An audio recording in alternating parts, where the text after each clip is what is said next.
We are unwilling as a society to look at natural, holistic health, natural methods. You mean pseudoscience, Emily? Are you talking about pseudoscience? Yeah. Do you not trust Did you know that breast milk science? literally is a cure for everything? So, just fucking breastfeed. Yeah. Hello. Emily Stanwyck. Hey. I don't even know what your maiden name is anymore. Oh, really? That's It's Russack. Russack, that's right. Yeah. So I just called you Imbo for so long, and then you were married. I know. It's so funny. I remember the first time I went to the CrossFit Games. Damn, when was this? I forget what year this was. And I saw John Wellborn. For any big CrossFitter, as somebody like I'm 6'4", I think probably 230 at the time. For any big CrossFitter, we all like John and the CrossFit football guys. Love but him. Then it was so funny. We were over there talking to somebody. I think I was talking to Rob Orlando because I did some of the strongman seminars back in the day. And I look over there and I was like, holy shit, the staff for CrossFit football is enormous. Even all the broads. Like they're the biggest women I've ever seen in my life. It's just like humongous. They just made everybody, because CrossFitters are small. And I've always felt big, but like they made me feel small in the CrossFit football crew. And you were one of those broads. Hell yeah. You were just out there doing the thing. One of my first interactions with John Wellborn, he just looks at me and goes, that's a huge bitch. I was like, hey. What was it? What movie is that from? What the fuck? I can't remember. It's that one with Rob Schneider, where he's I can't remember the where name. He's Deuce Bigelow, Mel Gigolo. Yeah, that's what amazing. it is. I bet, but that movie for big women like yourself and my wife probably did listen to some of that. But now you're like a mom of I know children. You're a doula. So weird. I mean, we were just, I don't know. We feel like we were just babies in the CrossFit world, just doing our thing, and now I don't even know what I am anymore, or what the fuck this thing that I'm doing is, but it's a thing that is happening that is much different than what used to be happening. I went from single to mom really quickly. Did you? I did. I mean, 2 years, 2.5 years. That's kind of quick. That's fast. Yeah. I mean, we were three with IVF. So right. A year of that was IVF stuff. And IVF is a trip. I hated it. God. I hated all of it. I wouldn't wish it on my worst enemy. I also feel bad because it's my fault. Having been born. Oh, I know. It's like, but it's great. It's better because it's my fault, because we can just like, it's one and done, right? You don't have to, I completely agree. I have a friend of mine I met hunting. He's a firefighter, really great guy. They just had their first baby. Took them 7 years. They were married from like their early 20s, doing IVF since like their early 20s. And it took them 7 years to have this baby. So when they had a baby, I was like dancing around in my living room. I was like so excited for these people because I didn't even know them that well. But I'm like, dude, I did this thing once and I was like about to lose it. Kelly and I hated each other. The hormone, it wasn't her fault. It wasn't my fault. It's just like, even though you know it's the hormones that are making your wife someone that she's not, at a certain point, you're like, hey man, I've done hormones too. Like I get it, but like, come on, man. Like, can you just not? IVF is so brutal. And fault is the wrong word. Like, it's not your fault. It's not my, but it's because of you. Yes. Yeah, it's not my fault, but it's because of me. Like all all of my downfalls in my life. Yeah. It's not my fault. It's my responsibility. But yeah, no, it's cool. And I'm really excited. I mean, we're so close. And you've been kind of so close. So Kelly's got 2 doulas, one here in Colorado that'll be there. And then you're like the remote doula. Yeah. That is, I think one of the, speaking of being a big woman, Kelly was like, it's really nice with Emily because she weighed 220 pounds when she was pregnant. So I know that like, I don't feel so bad about it. And she looks great now. So it's not that big of a deal. I remember like my midwives didn't weigh me. They did have a scale in the bathroom that I used periodically, but I remember stepping on the scale at Deuce and I saw 215. I was like, well, I'm done weighing myself now. That's all I need to know. Well, that's the thing too. Kelly was so cute with it. She was like, the average is about 30 pounds. And I was like, bitch, you're not average. Like, what do you think it's going to happen? You're going to gain 50 pounds. Like, it's not, and she looks great. Like, it's so funny. Like, she looks so good. She looks so great. And she's carrying so well. And she's like, it's all belly really, but she's just a big woman. Like that's something I wanted to get into because I didn't think we'd go here first, but like sex during pregnancy went from being not that big of a deal to being like the hardest thing in the world. Yeah.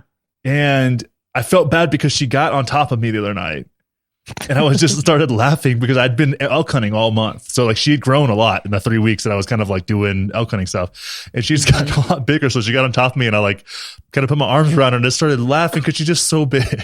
She just Me and Michael are the same size. We're the same height. Oh yeah. We're finally not the same weight.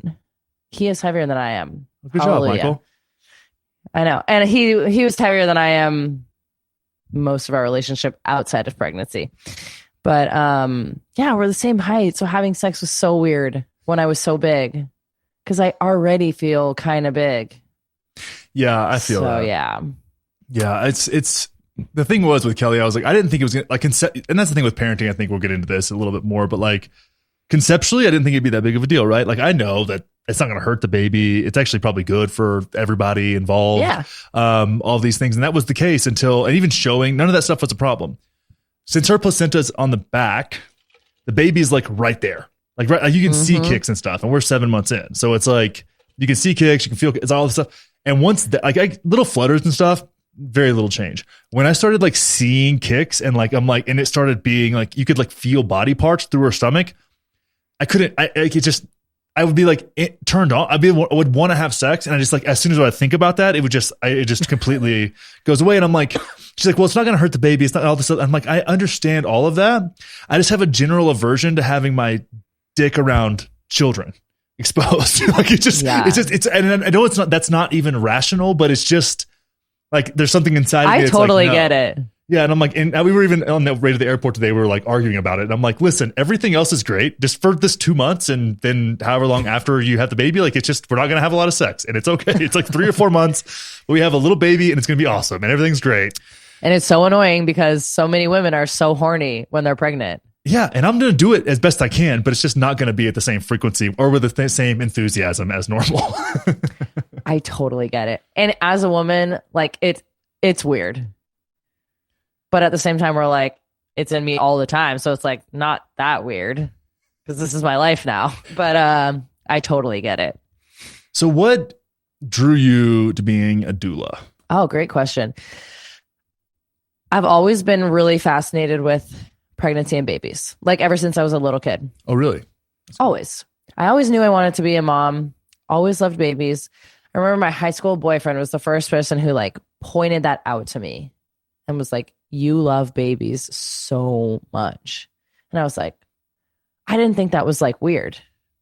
I kind of just thought everybody loved babies, but they don't. And like I grew up babysitting my cousins and was always around babies. And so when I got into the CrossFit world, I met Lindsay and I started doing birth fit stuff, following her, learning from her, eventually teaching classes. Like she kind of taught me the ropes. Real quick for people who don't know, Birth Fit is like a fitness program for expecting moms and then postpartum probably too. Yeah. Yeah. Yeah. So it's online fitness programs. It's had many lives. It's been so many things. And now it is just online fitness. So that was my introduction to the birth world. Was like my very, very first thing was training one-on-one pregnant clients. Charged like $25 an hour. Lindsay programmed for me. I had absolutely no idea what I was doing. And I remember one day she was like, you should be a doula. I was like, what's that? And she basically explained it as like a birth coach. You're in the delivery room or at the birth center, coaching these women up, guiding them through labor. And I was like, holy shit, I can go to births, but not have to go to medical school. This is great. Because I was just so fascinated. I wanted to see babies being born, but I didn't want to go to medical school. So when she told me about that, I did a little bit more exploring and learning. And I was like, yes, doula is for me. And I literally just took a weekend seminar in Sherman Oaks at this place called Beanie Birth. And once I got my certificate, I was like, now I can just do this. Like I can just go to births now. And that's kind of what happened. So my first few experiences were with Lindsay. So I would like learn from her. And she was a doula as well? Yes. Okay. Yeah. She doesn't go to births anymore because she's full-time chiro and birth fit. Yeah. I've seen her do some little kid chiro, which we can talk about later too. So great. It's very cute. And then I was on my own, just getting referrals from previous clients, pregnant women who would come into the gym. And then now Instagram, which is dope. Got it. So, and that's the thing Instagram too, when I'm not shadow banned. I think, yeah, right. Which is very rarely, like just like me. So what's the difference between a doula and a midwife? Because that's something that there's a lot of these terminologies that if you are only familiar with hospital births, like none of these things make any sense. You think about midwives, think about like the 1800s, right? You think about like what nobility was using back in, I mean, I think they had midwives in House of the Dragon. If you're watching that, they had some midwives in that, but like, you don't think about people in modern settings, like using midwives. Maybe some people out here will, I'm sure any women that have had pregnant or have had children will, but for guys like me, I'm like, I knew I wanted to do a home birth, but I'm not the one actually having the baby. So I didn't really know many of the details. Like that was, it was no big deal. There was no, and even Kelly was like, I was really surprised at how easy it was to convince you to do this. And I'm like, you didn't convince me to do shit. Like I already had my mind made up. Like I don't want my child's first experience of life to be inside of a hospital. I don't like hospitals. I think they smell weird. The lights are weird. I don't know. I just don't like them. I've never had very many good experiences there. Not that you go to hospitals I used to go in there and like my mom's friends, when she was a nurse, would flirt with me. That was probably the peak of my hospital experiences. Her coworkers who were like in their 50s. And I was like 18, but it was fun. But no, it's like there's doulas, there's midwives. Like what is the distinctive difference? Because you talked about kind of the low barrier to entry to doula life. Oh yeah. Very low barrier. So this is a really easy visual. Midwife, waist down support. Doula, waist up support. So a doula is a non-medical role. I literally took a weekend seminar. And it's basically the way that my doula described it. It's like I'm a shepherd guiding you through the labor process. That comes with birth education, like literal hand holding, encouragement in labor, someone who's kind of walked the walk and who isn't going to become easily overwhelmed. Sometimes the husbands can be like, what's happening? Oh my God, what's going on? Right? Yeah. Like before you go to the hospital or before the midwife comes, and the doula's like, it's okay. This is normal. She's safe. You're good. You know? So it's someone who's just like a cheerleader, tons of encouragement, and someone who is going to remind you that everything that's happening is safe and normal until it's not. If and until it's not. Got it. Yeah. And so the midwife is like the medical professional, but it's an out of hospital profession, unless you're a hospital midwife, because those exist too. But midwife goes to years of school, clinical practice. They learn how to draw blood, put in an IV, suture up tears, you know, like they have a medical role, but they're also much more hands-off than OBGYNs. They are not administering any drugs during labor. They are not continually monitoring you or the baby. They're intermittently monitoring. And they're experts in normal physiologic birth, which is just normal, unmedicated vaginal delivery. Experts. Yeah. And head down usually the way, like without, like sometimes not twins, sometimes twins. I know Dr. Stu is like a breech birth twins. Like he can go, he's got a different thing going on there. But for most, and a lot of state regulations too, like I know in Colorado, like if you're having a breech birth, which is a feet down, you have to go to a hospital or hospital or birthing center. So I forget what the deal is there, but there's in Colorado. Yeah.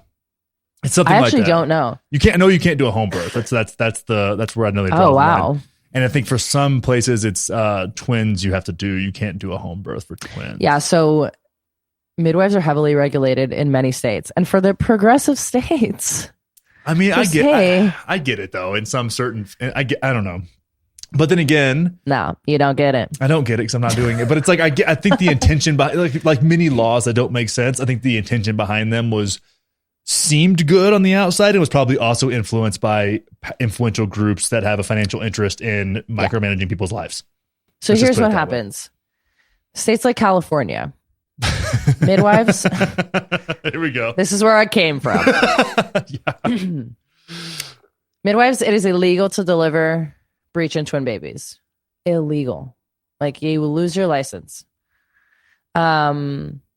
So you can only have an OBGYN. Well, most OBGYNs do automatic C-section for breech. More are cooler with twins. But what's crazy is in most medical schools now, they do not teach breech birth, vaginal. Which is doable and common and like was a part of life until C-sections became a thing. Yeah. So midwives are the only ones who are learning how to do this skill, but then it's illegal. So then women are fucked and they just have to go to the hospital and get a C-section or find an unlicensed midwife. And those exist.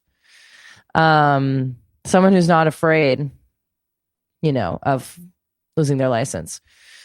It's crazy. But midwives learn the skill of breech in twins in school. I wouldn't say they're necessarily experts because that's not the focus of midwifery school. So a lot of them take like CEUs, like Stu's seminar, to get to that like expert level. Got it. I mean, that's the thing too with breech and twins. Like those are both so uncommon that it's really hard to get the amount of reps in that are needed. Yeah, exactly. You know what I mean? To like become an expert at something, you need practice, and there's not a lot of. And I guess you can practice with your dummies and your tools, but there's no substitution for the reality and the variables that come with it. I just heard a podcast from Stu. I listened to one of his podcasts. Was a woman who had just taken his seminar, got a breech baby, and there was like a moment of, oh shit, we learned this in the seminar. She did this maneuver, got the baby out. It was technically like a very urgent situation. Mm-hmm. And she was like, had I not taken your seminar, this baby would have died. Wow. That's how important these skills are. Yeah. And we are just screwing people over left and right. We're saying you either have to go get an unnecessary C-section, or we have midwives who don't have the skills because they don't have the reps because all these women are getting C-sections. Yeah, and it's such a shame. It's a wild deal. And then when you watch a breech, it's a breech birth, and Kelly sends me all kinds of births, and we send each other stuff back and forth, of course, naturally, because I'm preparing myself, which I'm not that concerned about. And I think I should be. Yeah. I think I might. I don't know. I'm not that worried about it. But when you watch a breech birth, it is scary. Like when you see a baby hanging out by its head, it's freaky, right? It's freaky. Yeah, it's a weird deal. And it's like, I'm sure it feels crazy for the woman to like have to go that. It's like the opposite way. And then you watch a conventional birth, head first birth, like crowning, the whole thing. It's like once you get past the shoulders, the thing just like shoots out of there. Yeah. It's like it's out of there. No big deal. So you got to think it's got to be odd to like push the head out. I can see how a lot of things can go wrong, but then again, it's like just like anything else, it's a skill set, and that's one thing that's really weird when these regulations come into place. Actually, when you're talking about unlicensed midwives, that makes me think about some of these people who are doing psychedelic assisted therapy. Totally. That were licensed therapists that let their therapist's license lapse and just didn't renew because like, well, if I don't have a license, they can't take my license away. And Michael Pollan talks a lot about that in the How to Change Your Mind. It was either the book or the show, but he talks about that, and it's really interesting to see that because that's the same thing I thought. It's like I facilitated psychedelic experiences, right? And I thought about becoming a therapist, but I'm like, well, then I'm now beholden to this body. Right. Where I'm like, well, I can just create a safe space for somebody and know that it's only do it for certain. I don't do it for like, it's not a commercial thing. It's something I do for people that want that. And I'm that person. I just had the experience, but it's funny to see how that just like everything else, like the regulation gets in the way. Right. Like there's a place for it and I get what they're going for, but it's like, you're not really, it's the same thing. And I wanted to get into this with you down the road, but just like, it's the abortion restriction stuff. It incentivizes dangerous shit, that's like it's such a weird deal. But I've never seen this documentary, The Business of Birth. The Business of Being Born. Is that what it's called? Business of Being Born? Yeah. I've never seen that, and I know that I think about this a lot because I had this concept for like something to circumvent the funeral industrial complex, which is disgusting, right? To me, it's like you take up a shitload of land, you're burying corpses in a fucking $5,000, $10,000, $50,000 so glad you feel box. This way. I fucking hate graveyards. It makes no fucking sense. It makes no sense. It's a waste of space. And then you have like expansion of life into these areas where like, it's like they're in the fucking way. Okay. At the end of the day, they're in the way. Every time I see a graveyard, I'm like, This could be so much better used. Yeah, exactly. And it's like, I get that. And I don't think graveyards that are existing should be like dug up. That's not what I'm getting at. But it's like, can we just stop doing more of this? And I mean, and make them kind of like a relic. But then you also have all this space. And I'm like, well, what you probably should do, because what does a grave do for you? It has dates on it and someone's fucking name. That doesn't do anything. And I'm like, we have technology now, right? Like with basic stuff, you could basically make a safety deposit box room with 1,000 boxes and a picture on them and a name, same thing that's on a tombstone, right? And the more wealthy you are, the bigger one you can get. And you go in there and you can like keep some of the people's, like put a zip drive in there with a bunch of photos, right? Like just like a little, like, why don't you have that where it's like, oh, you I had no idea you were going to talk about this, but like, I feel exactly the same. And think about if you could take Stosh and go to like your family's row in this like safety deposit and like show them your great grandma's like pictures and stuff, and they're all safe. Yeah, it's not so rad. No one's shit's burning up in a fire, right? It's like you can have actually. It makes that was my like business plan. I'm like that makes more sense. But if you look at this business of death, it's you're manipulating people when they're scared or sad or emotional and vulnerable. And I feel like the business of birth is very similar. Like the Western, like it's just. It's one of the most toxic parts of capitalism, in my opinion, that you can take advantage of vulnerable people. It's like, it's not really, people don't want, like, you're going through something hard when someone dies. You're also really, all you care about when you're pregnant, I'm assuming, is the fucking baby, right? You want that baby to be alive and healthy. And that's all that, like, that's what everybody says. It's all that matters. I don't care what the gender is. We're not even finding out. I don't care. I just want a healthy baby and my wife to be okay, you know? So when did things start to change in the business of giving birth? And where are we at now? Oh, that's a really good question. Okay, so my timeline of the history of childbirth in America is not perfect in my head. I don't have it memorized. No, it doesn't However, need to be exact. But I know that in the early 1900s, most babies were born outside of the hospital.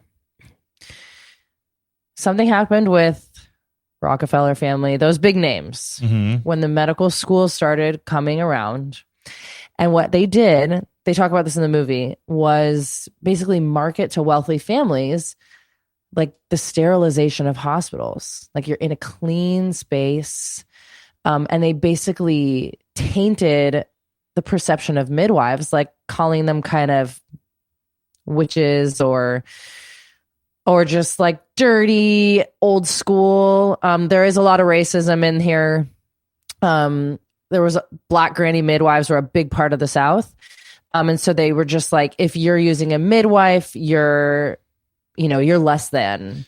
So that makes sense. Speaking of reps, because on any plantation, there's going to be X number of slaves. Totally. And there's going to be a handful of the white family or the whatever master family. Like those women are going to get lots and lots and lots of reps. It's incredible that a country who is so obsessed with systemic racism is unwilling to look at this.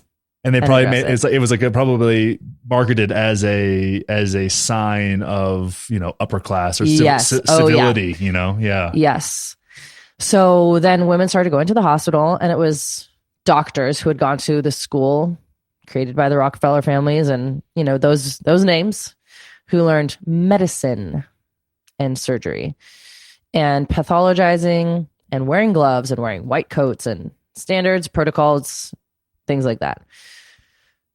I want to say by the 70s, I think it was close to 90-something% of women were then in the hospital. So it was pretty quick from like the 30s to the 70s, how quickly it flipped. I don't know exactly when the C-section rate started to climb like crazy, but where we're at right now is America has a C-section rate of about 33 to 35%. 1/3 of babies born are C-sections. Yeah. That's fucking insane. I mean, I was a C-section and Kelly was too. So that, I mean. Oh, really? Mm-hmm. So interesting. Yeah. I had the cord wrapped around my neck a few times and my heart rate started to really like. Yeah. It was like an emergency C-section. I don't know what Kelly. Yeah. And that, and sometimes C-sections are medically necessary. Yeah. Sometimes babies. Our neighbor had a situation where it was like, they were at a birthing center, but it's like, she almost died. Like there's a place for that. I'm not saying that there's, I'm going to be very clear that we're not sitting here being like hospitals are bad, C-sections are bad. I think they get the thing too, especially in our community where it's like, oh, if you had a C-section, you're a failure as a mother, right? It's like, oh yeah. That happens all the time, but there's a place for it. And I think C-sections have probably increased the survivability of babies as a net positive. But I think that, like many things like antibiotics, Probably overused. You know what I mean? Yes. So here's really interesting statistics. So 99% of women birth in hospitals in America. 99. Wow. Damn. I love being in the 1%. I fucking love it.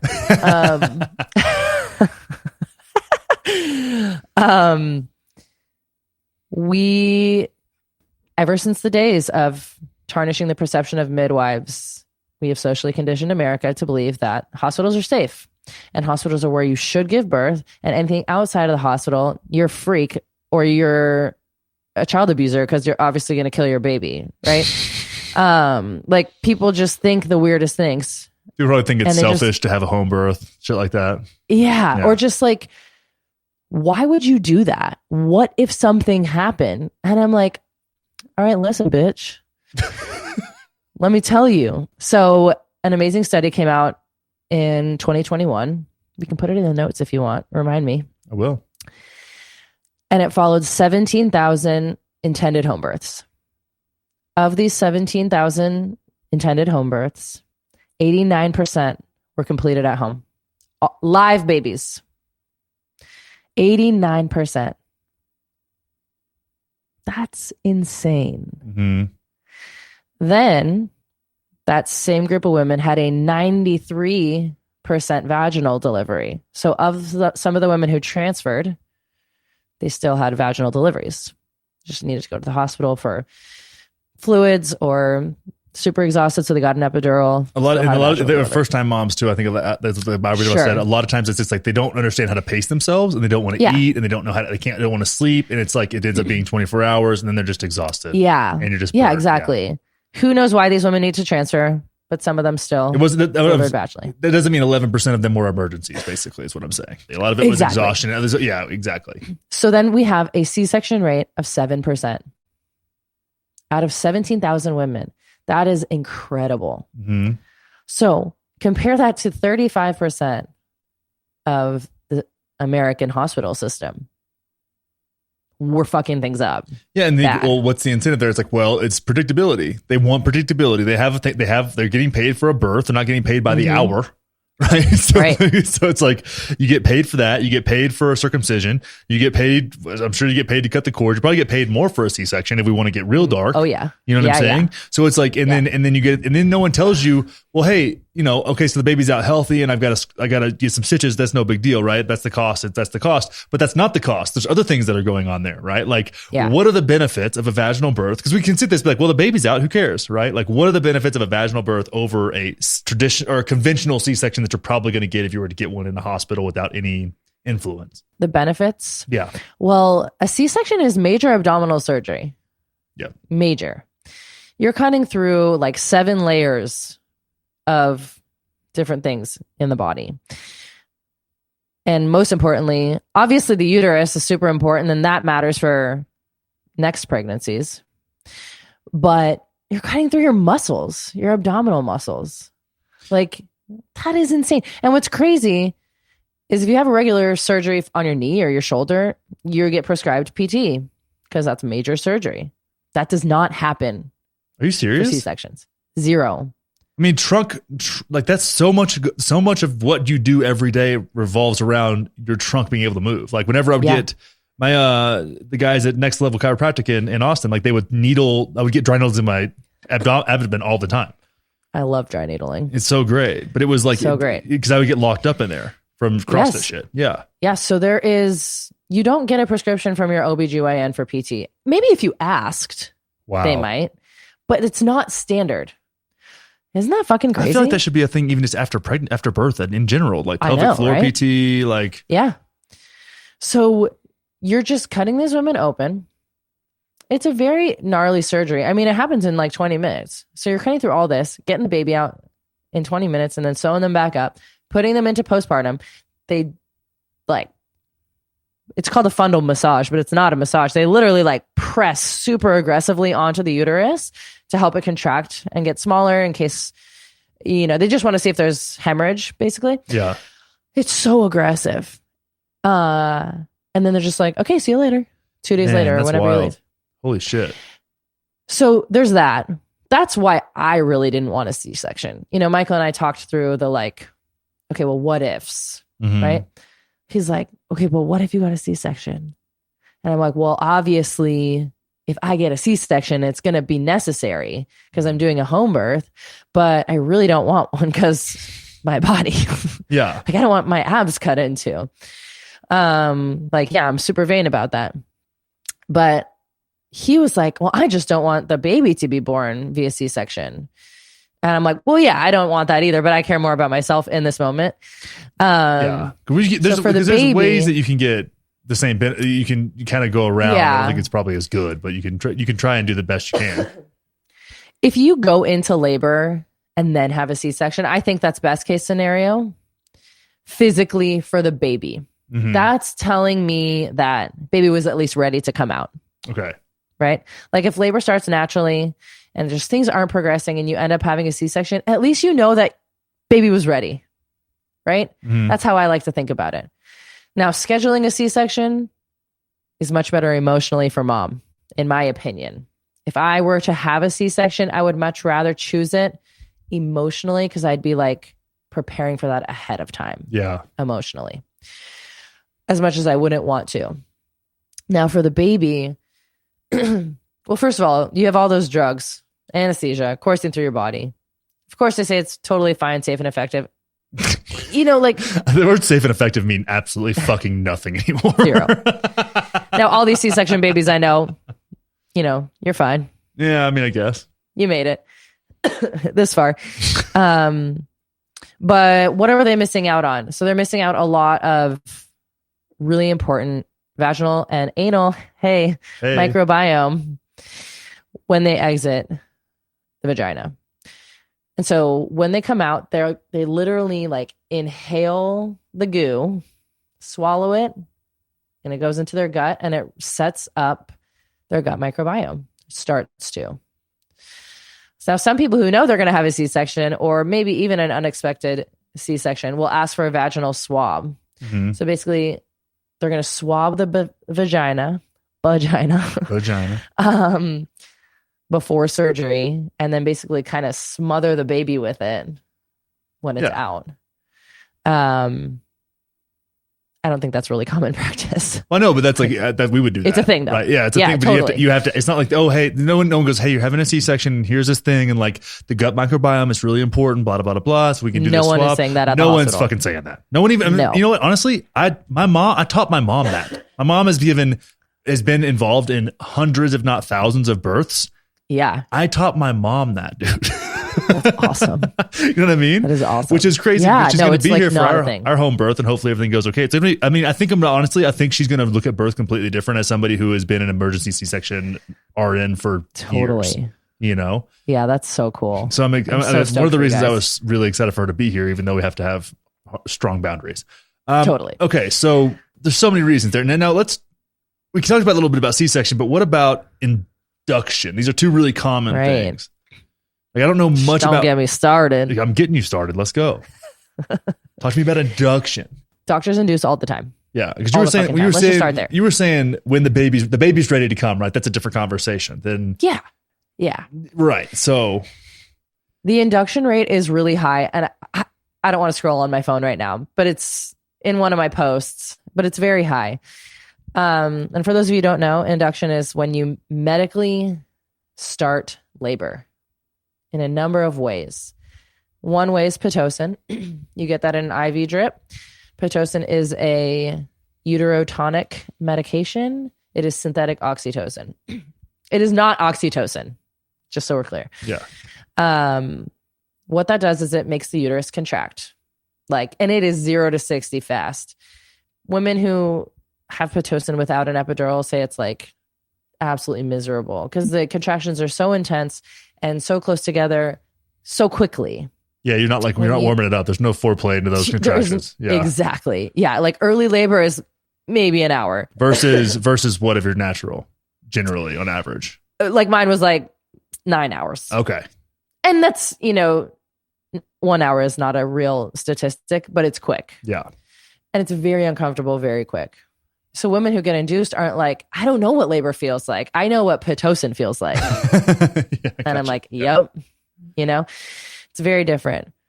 There's something else, another medication called Cytotec that they use. Super interesting about Cytotec. Okay, wait, let me go back to Pitocin. Pitocin is not FDA approved for non-medical induction. Meaning, doctors will say, oh, you're 41 weeks. We got to induce you today. And they start you on Pitocin. That is a non-medical reason to induce. There's no diagnosis there. Oh, okay, I see. Yeah. So a medical reason for a Pitocin induction would be something like... So like that's an induction based on convenience is what that is. Yes. For the doctor, not the mom.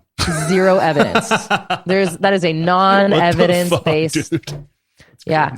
And doctors and hospitals have these protocols where they say, if by 41 weeks you haven't gone into labor, we're going to induce you. We're going to induce you. That's the language they use. We talk about this a lot in my prenatal series. And I always tell these women, listen, you're not me, but if it were me, I would say, okay, put me on your schedule and then not show up. Yeah. I would just not go. And then they'd call me and be like, where are you? You're scheduled for an induction. And I'm like, oh, that's your schedule, not mine. It's not a baby schedule. Yeah. The baby hasn't set up its Google Calendar yet, bitch. Shut up.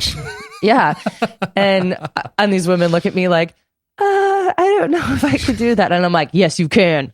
Just don't go. I promise. Yeah. I feel like if I was in the room, I'd be like, the fuck you are. Yeah. I'm like, they're not going to arrest you. Yeah. They crazy. might drop you out of their care, but that would be extreme. Yeah. And here's what happens if they drop you out of their care. You go to the emergency room at the same hospital when you go into labor, and then they bring you to labor and delivery.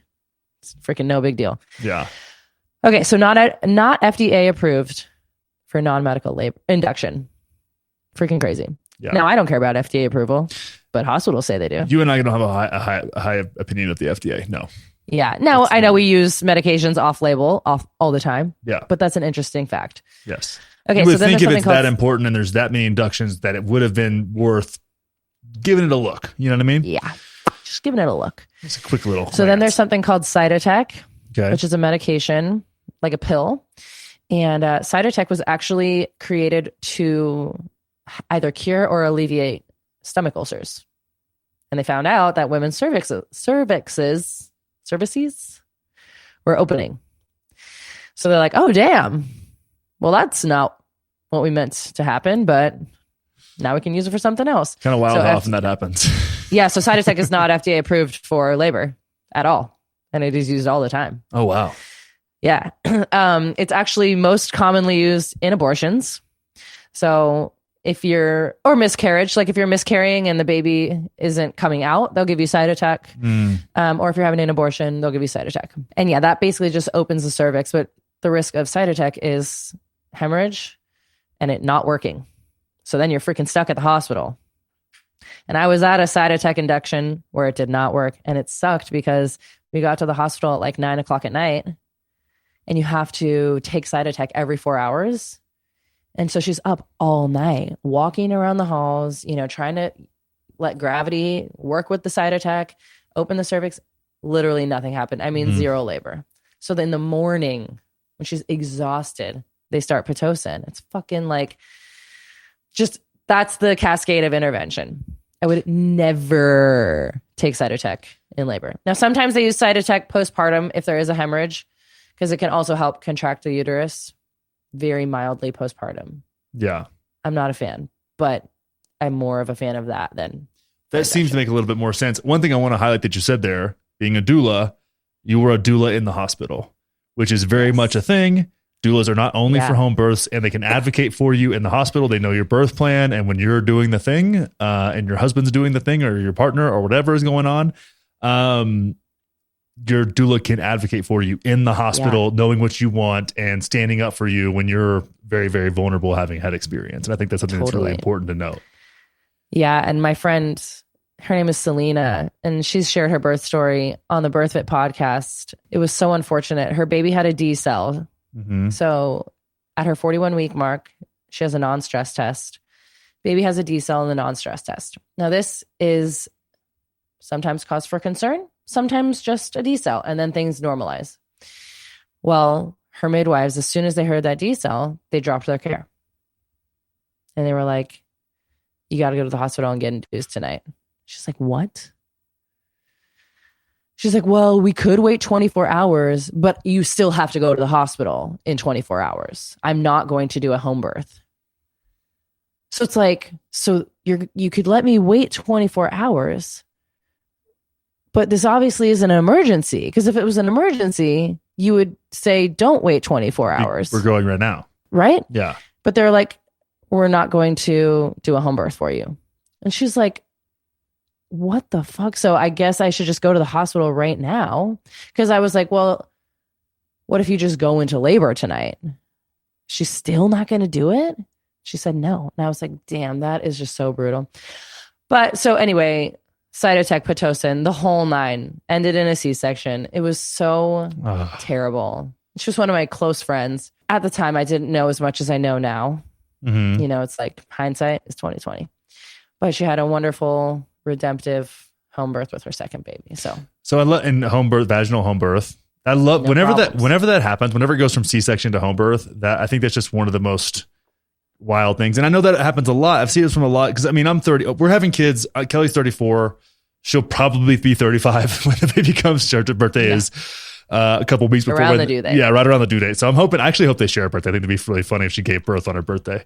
I mean, it is a birthday, right? So it makes sense. And mine and my mom's birthday are really close, so it's kind of funny that they're all right. My dad and my sister are a day apart. It's really cool. That's really cute. Yeah, we have a lot of like shared birthdays in my family. It's really funny. Awesome. Oh, my dad's birthday is right in there too. I just realized that. Weird. So what the fuck was I saying? I forgot. C-section to home birth.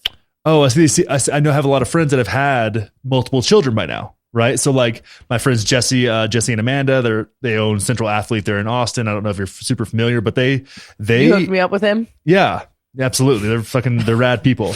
And, so they have two right now. And their first one, they did at a birthing center. And he was like, it was so funny. He was like, we were talking about it and he was like, yeah, man, they were just too cautious. Like they ended up going into the hospital and he was just like, I just didn't really feel like it was that necessary. It's like, It's almost like they went to the birthing center that was attached to the hospital. Cause I think Amanda's family wanted that. Or maybe she did. I'm not really sure.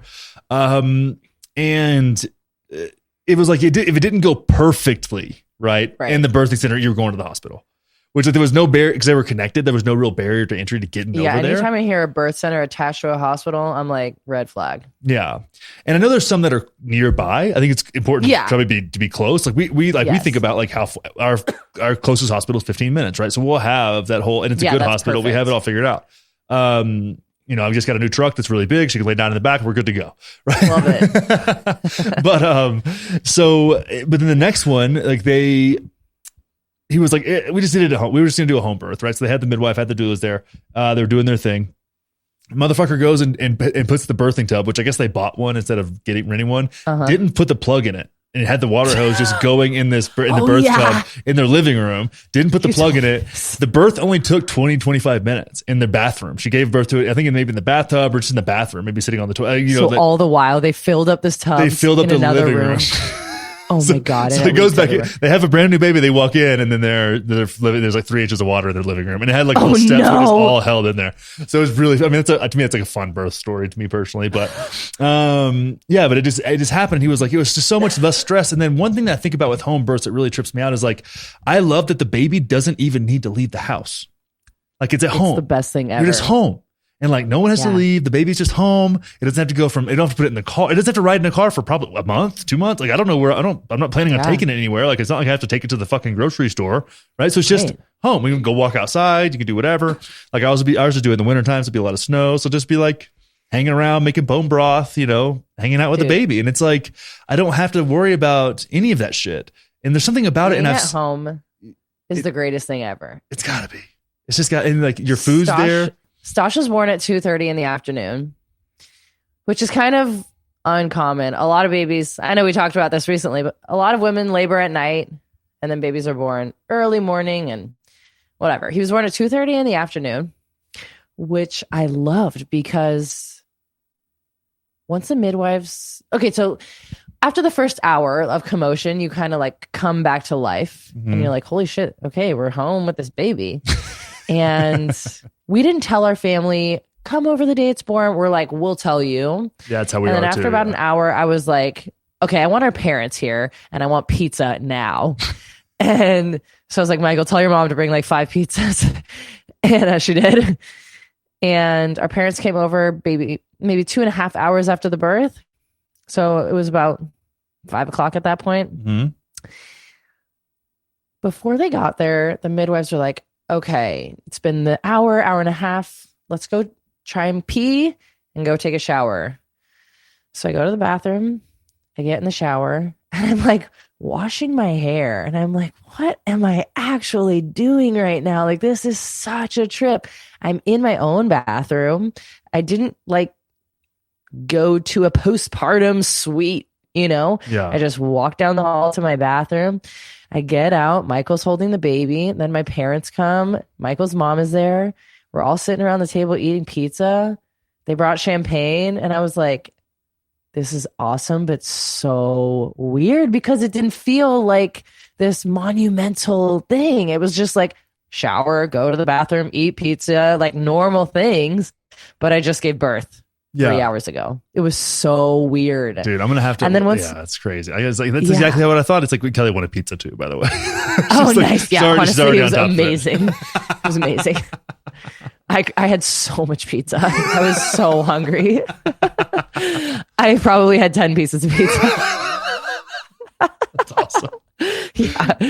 And then once the midwives left, you kind of have this feeling like they're just going to leave us here with this baby. Like, we don't know how to do this, but they think it's cool. So I guess we're good. And then we just did bedtime, and it was like, what? We didn't watch TV for the first week. We just kind of like let our nervous system settle. I really liked that. So we just like had music on, and we're just kind of looking at him and cuddling. We were so tired. So we went to bed at like 9 o'clock and just like woke up the next day, and now we have a baby. It was crazy. It's wild, right? So being at home is the greatest thing ever. And we actually did leave 3 days after birth because we did do the immediate pediatrician visit. Okay. Seems reasonable. He was fine, but you know, we did the thing. Established care, and then we took him to the chiropractor. But then other than that, yeah, you're just home. Tell me about this. You brought this up. You brought a 3-day-old baby to the chiropractor. We went when he was 6 days old. Okay, 6 days old. So Kelly and I have had so many arguments about this because I'm like, that seems like the weirdest / dumbest thing I've ever heard in my life. I think that babies are like malleable, and it's not like they're bendy, and it's fine. She's like, birth is traumatic. I'm like, I don't think birth is traumatic. I think that's like your kind of evolution. That wouldn't make sense evolutionarily, even though it is kind of weird because it's like we haven't really caught up. If you watch any animal give birth and then you watch a human animal give birth, one, I mean, also we can talk about hospitals and how those stirrups and that style of giving birth makes very little sense at all. Like, gravity doesn't really work for you. There's like I can't imagine just like laying, like it just doesn't make sense, right? The tearing, I think that happens through a lot of that too. But the baby chiropractor, I can see kids, like for sure, like like I can see your kids now, like they're older and they can. I mean, they're not older; they're like what, 5 and 2, something like that. They're 4 and 2. 4 and 2. That's so close. I can see that, but the infants at chiropractic, like what in the actual fuck is this all about? Okay, cool. Let's talk about it. Okay, birth is traumatic. Okay, imagine being squeezed like nonstop. In this compression, imagine you're like in a compression tank and you're just every 5 minutes, you're getting the living daylight squeezed out of you.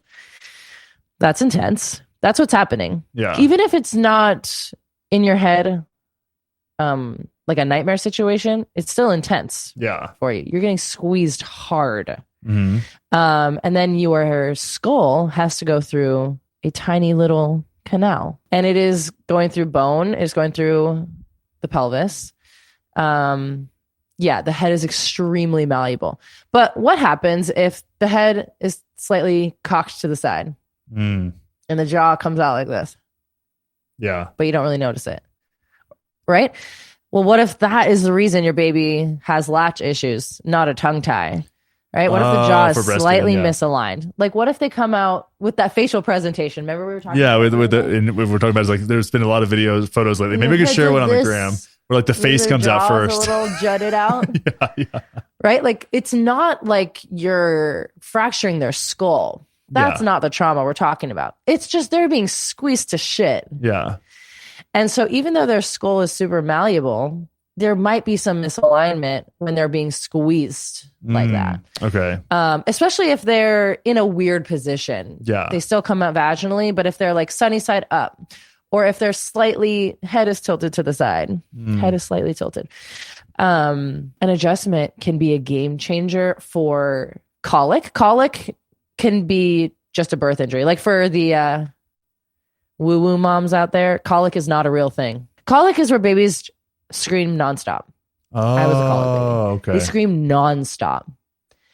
And it's like pediatricians just say, oh, they're just a colicky baby. Right. So what's wrong? That seems like not wrong. an answer. Yeah. It's just colic. It's kind of like just a weird ass description for your baby will grow out of it one day. Well, what if they don't? Could be a birth injury. It could be a medication injury. You know what I'm talking about? A medication injury. Yeah. I think we know. Yeah. It's super subtle. Jesus fucking Christ. I'm really so censored these days that I just, my language matters. Because I didn't get it for a second. I was like, wait, a medication injury? I was like, oh, we get it now. Yeah. So chiropractic care can be extremely valuable for aligning their jaw, for aligning, even though the bones in their skull are so malleable, just like checking the tension in the muscles around the skull. Baby adjustments, they say, is like testing the ripeness of a tomato. It is not like... Yeah, I think that's part of it too. Like the eventual, I mean, because when I go to the chiropractor, right, I'm like, yank that shit, baby. Let's go. Siobhan just started getting like adult adjustments. Oh, okay. And she's 2. Yeah. They're really gentle. Like, I mean, with newborns, it is literally just kind of like fingers gently touching the spine, kind of like, you know, literally just touching it. Yeah. And Lindsay, when I saw Lindsay do it, I was like, Lindsay Marshall, that's Birth Fit. And is that her handle now still? Lindsay Matthews. Lindsay Matthews, excuse me. Yeah. Now it's Cantu. Oh, that's right. 'Cause she married Lance. Yeah. God. Yeah. I know. That's crazy. Love it. But Lindsay Cantu, yeah. If you want to go find her, we can put her in the description. She when I saw her do it, I was like, okay, that makes a little bit more sense to me. Like when I started seeing it, I think but it was my immediate reaction was like, absolutely fucking not. If you see a baby with flat head, yes, right, that is a sign that their range of motion is disrupted. Or they just have negligent parents, but I'm not going to go there. Most often it is just a disrupted range of motion. So chiropractic care can be really good for them for their cervical spine. So they move their head with ease, right? So, I mean, I'm a huge fan, obviously. My kids have gone since birth. And if you believe in the power of chiropractic care when it comes to the nervous system as a whole, it's really incredible for their general wellness and their overall health and their immunity, because hopefully we know that, most of us in America don't know that your immune system is controlled by your nervous system. If your nervous system isn't working, your body's kind of shutting down. So if you have a nervous system based chiropractor who really kind of gets in touch with that, your baby's going to be real healthy. I mean, my kids get sick. I'm not going to be one of those people who's like, my kids never get sick. Yeah. They get sick. Well, kids should get sick. Yeah. But they're fine, you know? So I'm a huge fan. Love it. Okay. Good. Yeah. I think we're learning a lot here. I hope so. And I'm sure there's people that are, just thinking about it. And women should get adjusted immediately postpartum, because it is a trauma to the woman. 1,000%. Even if you don't have an emotionally traumatic experience. Well, and these are things too. Your body just got rocked. You may not think about that, but you want to schedule that shit, or like have somebody on call where it's like, okay, within the next, 48 hours or so, like you have somebody to come work on you or do a house call or whatever. Like we have our Kelly's chiropractor. So we've now have different ones because see, Kelly plans things out in advance and like goes to her body worker. She has disc appointments every 2 weeks. I only call mine when shit goes wrong, which is also the same frequency, but I don't plan them at all. So I was like, I had to go to one of the other people at this. Mine's name is Jen. Hers name is Caroline. They're both great at what the fuck? Total Human Solutions. I forget the name of their place, but I'll shout out to them. I'll shout them out all the time. Awesome. But it's like she'll come to the house if we need her to for that. She'll come. My chiropractor came to my house. Yeah, she'll come to the house and bring. It's like I'll fucking buy a table and put it in the house. I kind of want one anyways because house calls are the shit. But it's it's really. I think having that stuff on deck is like something you may not think about. But then you're like, I can only imagine what it's like for you ladies to go through all that thing, the whole situation. What's so interesting is epidurals is a spinal tap. So obviously we're not talking about home birth right now. Yeah. Epidural is a spinal tap. It's a nerve block in the spine. Mm-hmm. So gnarly.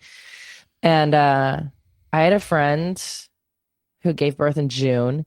She texting me a few days postpartum, like, I can't really walk. And I was like, did you get an epidural? She's like, yeah. And I said, okay, go to the chiropractor immediately. And I knew she wasn't going to. So I just texted her every day, call your chiropractor, go to the chiropractor. Literally one adjustment. And she could lift up her leg. She's like, I couldn't lift up my leg like more than an inch off the ground. Yeah. And it's like those types of situations. And that's the stuff that no one talks about. Mm-hmm. I talk about it in my class, but no one talks about when it comes to the risks of these medication is like injection site injury that is in your fucking spine. Yeah. So if you had an epidural and you're dealing with back issues, go see a chiropractor. Like so helpful. Got it. Totally. Okay. So you got two. We said 4 and 2. So Stosh and Siobhan, which you stole our girl's name, even though we would have changed it. Kelly told me that. I know. Well, is it Billions? No, it's Succession. God, it's such a cool name though. And she's such a bad bitch in that show. And the funny thing is, your Siobhan is kind of the same like coloring as her. She's very fair skinned, like light hair, the whole thing. Yeah. But I also have a huge crush on that actress. She's so fine. She's all thick. She's awesome. She's a friend of a friend, so. Hey, what's up? Tell Kelly. For 6 or 8 months from now. That's one thing too with our whole like, and people know about this, like the kind of like, we talk about, okay, babe, like the non-traditional relationship. I was like, it's funny because now we're like, once we have kids and we still do like the same stuff that we do, like the women that we like will be doing this whole thing with are like, it's like, it's going to be other moms. It's like, we're going to have to get like share childcare for these nights and go to get a hotel room. Curious to see how that goes. I was thinking about that today. I was like, that's fucking hilarious. Like we're going to be like, yeah, why not? Why not? Fuck it, But no, I think so. You had your 2 kids a couple years apart. What were the things? I know we talked about this a little bit. I know I'm trying to avoid this, but I know it's unavoidable. It's like, what are the things that you said that your husband did, like apologize to Stosh for some things that they did that you didn't do with Siobhan. So like, what are the things that you learned between the two that you're like, oh God, if I could go back and do it, if I had the experience, because everybody's like, it's the same thing. I had to do a hospital birth, the whole thing. And then I did a home birth second. And I felt bad now. It's like, it was so much better for me and my family and our just, we didn't think we had the choice, but I just had such a bad hospital experience that I started looking at other options. So now it's like, I wish I would have done that the first time. And my buddy Jesse, same deal with their second one. It's like, oh, I wish we would have, now one's vaccinated, one's not vaccinated. And it's like, and they're like, shit, it's like when we have to explain this to them when they get older and, or maybe one's circumcised and one's not circumcised. Like we're not going to circumcise if it's a boy or whenever we have a boy. I resent the fact that I was circumcised. I think that it's absurd. People are like, aren't you worried about germs? I'm like, no, I'm not worried about germs because it's not the fucking 1600s. We're fine. Like I have soap. I can wash myself. Are you fucking serious? Are women's vaginas worried about germs? Like they can get all kinds of fucking shit up in there. Like what in the fuck are we talking about germs? Are you serious? Sasha's had 2 infections in his penis. I don't know how to describe it other than that. Yeah. And it's because he was legit refusing baths. Yeah, I've had infections on my penis when I was a kid too, and I'm circumcised. Yeah, exactly. He had to take dirty antibiotics. That sucks. You're a dirty little sometimes, fucker. Sometimes you need antibiotics. Yeah. 4-year-old boys are disgusting. They're disgusting little fucking creatures. Right? It was. They're awesome, and beautiful and amazing and gross. It was so sad. I can imagine. Poor little penis. Oh, little pee-pee infection. It's no big deal. Yeah. He was fine. Okay, so 2 things that we did that we regret.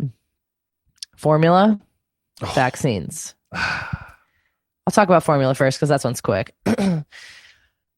So when I went to Mexico when I was pregnant, and then I was like 33 weeks. I got blood work. I did the whole panel, blood, urine, stool, 6 weeks postpartum, full checkup. And my doctor was like, your whole stool sample is like red. That means like you are diseased. Something's going on. You're diseased.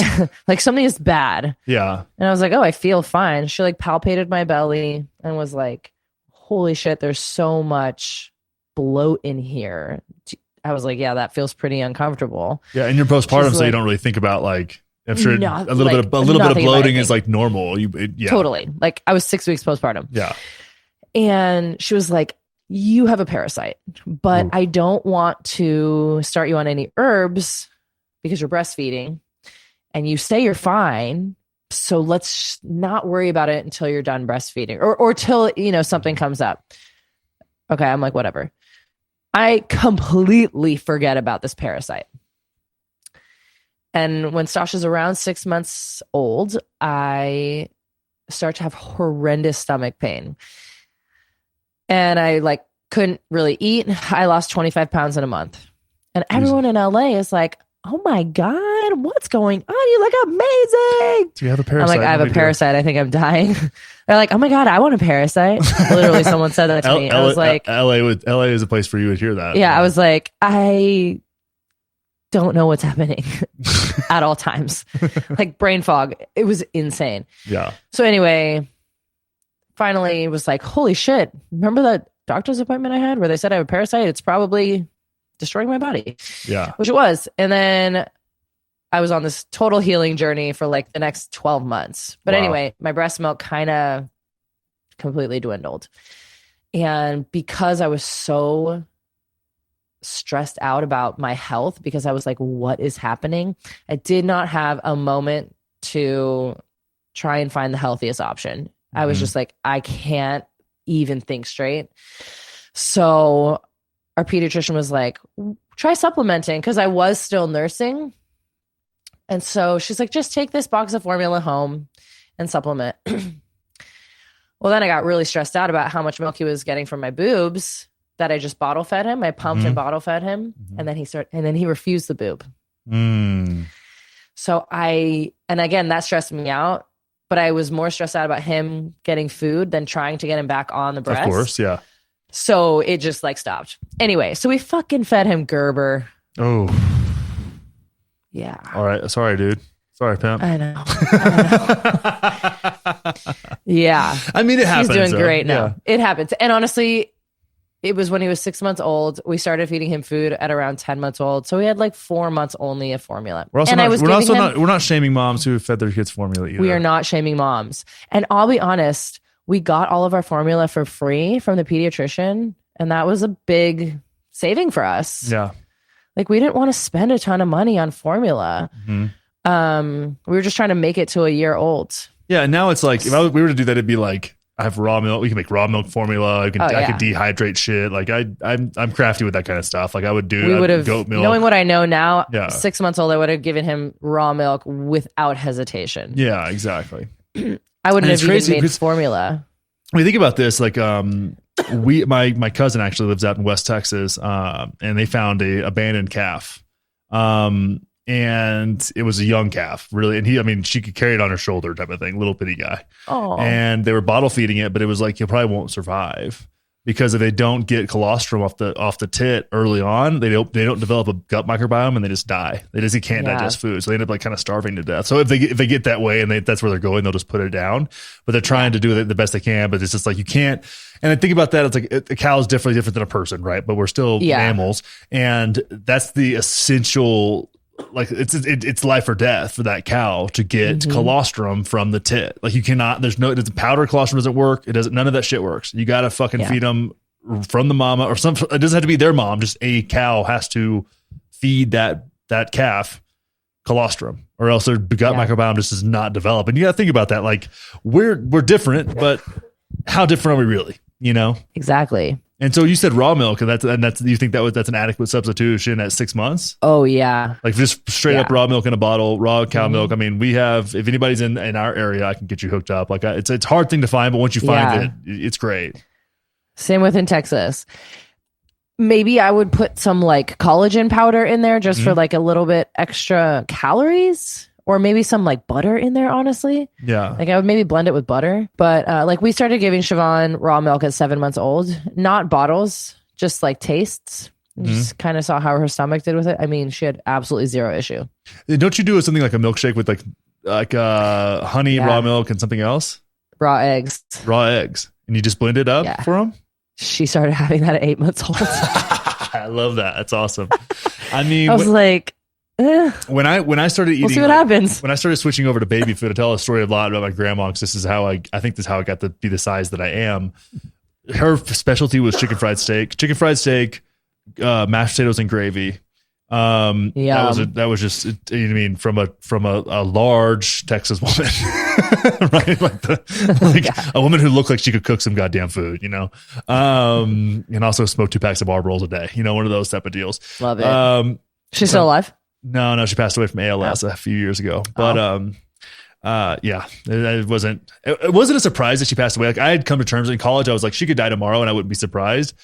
Watching a woman like that though, that like grew up and like picked cotton after school, never graduated high school, and then her and my granddad got married when they were like 17 and 15 or something crazy like that, right? Watching her die from a disease like ALS, brutal. Which people don't understand. It's like, well, you're watching, like, it's just not, it's like somebody getting dementia, very similar. Like, not that the symptoms aren't the same, but like, just you're watching someone that's like degrading, like a strong woman, just all of a sudden can't like use her hand. It's a weird way for someone to lose someone. I'm like, I'd rather you just would have just like had a heart attack like you were supposed to, or stroke, or die. You just like, I don't know, like fell off a cliff. I don't fucking know. Something that's like, she didn't want it, and she was like over it. She was like, it was one of those things where I realized, like, when that happened, like when you're in that situation and you're ready to die, you will die. Like totally. she's like, I'm fucking over this shit, dead. I was like, okay, cool. She fought it for a little while, but just didn't have it in her. But anyway, she would make, so her thing was chicken fried steak, which is like it's like a sirloin steak, and you tenderize the shit out of it, bread it, fry it in bacon grease, of course, right? So heavy cream, egg yolk, flour, right? Fried in bacon grease, sounds of course, amazing. And then you use that same bacon grease to then make gravy, right? So you have this, and so she would take a little bitty piece of chicken fried steak and some mashed potatoes and some gravy and a little bit of heavy cream, and put that in a blender and blend it up and feed that to me as baby food. Wow. And I'm like, and people are like, that's so weird and gross. I'm like, you ate fucking peas out of a jar, bitch. Like, I'm like, literally. What do you think I thought about that as a 10-month-old or a 1-year-old, like eating that on a spoon? I was probably best like, day of your life every day. I mean, it's just like how savory that whole thing is and how many calories are in that. It's like, I think that's one of the reasons, I really think that's why I'm such a big person. Like I eat like that. That's amazing. My whole life. We have a friend who's from Sweden. We're not really friends with him anymore, in LA. And we went over for dinner one night, and her kid, I think, was under 1, pretty sure under 1. And she was making like their night bottle. Mm-hmm. And it was oats, butter, and either heavy cream or like goat milk or something. And then she put it all in a blender, butter, oats, and milk. I gave that to her babies for bed. I was like, that's fucking awesome. That sounds great, though. And especially because dairy is so rich in casein protein, which is a slow digesting protein, which is great before bed if you're trying to like gain weight, which is something, if as an athlete. And if your baby is well fed before bed, they'll sleep more. Exactly. So that makes total sense. Yeah. So I get it. And this is one of the things, like, you learn this stuff after the fact. So totally. So formula, again, we're not shaming moms, but there are better alternatives, and much better alternatives. But also feed your baby the best thing you can afford. Exactly. That's all we're going to say about that. But next up, vaccines. This is where it gets fun. This is what everybody's been waiting for. We'll probably gonna let it rip. So I've just gone so far off the deep end of like living life out of fear. Mm-hmm. When it comes to things like that, I told Michael, I was like, so we're going to have free birth for our next baby. Oh, you're free birth. Oh, God, Emily. I was like, I want to feel that real freedom living out of fear. I am afraid of having a free birth, but I'm also not at the same time because I've had 2 home births. Yeah, well, if you know how to check on things beforehand to make sure everything seems like it's going well, like it seems like the baby's in the right free position. Birth, I'll have 1 ultrasound, make sure the placenta's in the right place and everything's looking good. Yeah, but I was like, I don't want a midwife. I want to just do it, just us. Well, and if you know it's just going wrong, go to the fucking hospital. You exactly. Have to. Like know. Like Kelly doesn't fucking know. I would never. Right. Never. And we have a mutual friend whose partner free birthed her first baby, right? Barb. Hell yeah. Dude, that's insane. Yes. That was fucking insane. I mean, but that's also like so on brand for him. He's a wild man. Right? I know. When you told me that, I was like, that's crazy. And also, I'm not surprised at all. At all. She's super young too. Oh, really? Yeah, she's like 24. Fucking Robin the Cradle, Barb. The vaccine conversation is just, okay, reality. Do I fucking need these shots? No. Are these shots going to injure me? Much more likely than you getting mumps or dying from mumps. Yeah. Why would I subject my children to a potential life-threatening injury when they wouldn't even fucking die if they got the mumps? Yeah. People don't understand. That makes no sense. It's simple math. It really is. Like it's the same, and that's the thing. If you did the math for COVID, right? If you did the math for COVID, and you're like, okay, X many people. I was 33 when it started going on. I did this math on the show. I was like, so many people have died in my age bracket. Okay, 80% of those people had significant comorbidities or were obese, which isn't a comorbidity, right? So it's like cut whatever that number is down by 20%. So this many people have died that allegedly are in my category of human being, which was like 160 in the country. And I was like, so I'm not super fucking concerned. And if I am in that, I was like, I do 35 things a week that are more dangerous than that. It's like, well, but then you could kill one of those fatties. And I'm like, well, I mean, a fatty can fucking choke on a McDonald's hamburger. I don't know. It's honestly not my fucking problem because it looks like I could also have significant consequences from taking this goddamn vaccine. And I don't really trust them. So it's like, if I got to kill a few fatties and grandmas to get there, like, well, it is what it is. But, you know, I'm just glad Lizzo made it through. So we're not about that life anymore. No. And Michael was just one day, I think Stosh was like 2. He's like, I'm so fucking sorry we vaccinated you, man. Yeah, everybody's done that to their, like, Jesse. And it's okay because we learned a lot and he's fine. And, he's good. He seems like a baller. He's got a way better situation than we had. That's for goddamn sure. Yeah, exactly. And that's the whole goal of parenting. That's all it is. Well, I think we've adequately pissed off or enlightened numerous people. Stuck around for this. Can't believe it's been 2 hours. No.